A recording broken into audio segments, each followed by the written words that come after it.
Kadang hidup tak selalu ramah, gengs. Ada hari di mana kita diusir, disalahpahami, atau ditinggalkan tanpa alasan. Aku pun pernah mengalaminya.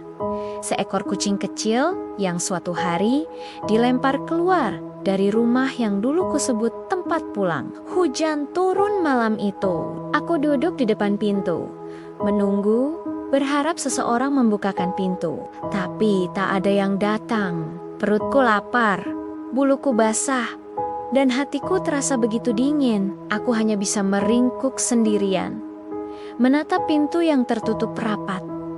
Pintu yang tak akan pernah terbuka lagi untukku. Beberapa hari aku bertahan di jalan, mencari makan di tempat sampah, berteduh di bawah atap toko, dan terkadang hanya menatap langit, bertanya dalam diam, kenapa aku dibuang? Sakit rasanya, merasa tidak diinginkan, merasa tidak berharga.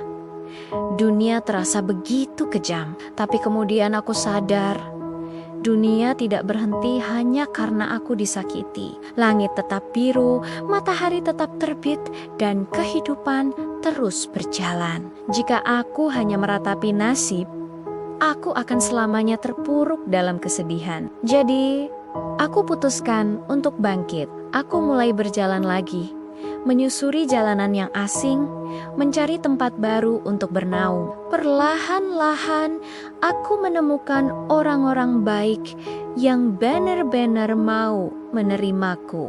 Bukan karena aku lucu atau menggemaskan, tapi karena mereka melihat aku bertahan. Mereka melihat semangat juang di mataku. Kita memang tidak bisa mengontrol kapan manusia melempar kita keluar rumah, atau kapan hidup memberikan kita cobaan yang berat. Tapi, kita selalu bisa memilih, mau kembali dengan luka, atau kembali dengan cerita.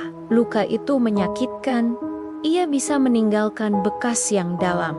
Tapi jika kita terus meratapinya, kita hanya akan terjebak di masa lalu. Aku memilih untuk kembali dengan cerita tentang bagaimana aku jatuh, tapi kemudian bangkit lagi. Tapi cerita yang lahir dari keberanian, cerita yang kita tulis dengan perjuangan kita sendiri, akan hidup selamanya. Ia akan menjadi inspirasi, bukan hanya untuk diri kita sendiri, tapi juga untuk orang lain.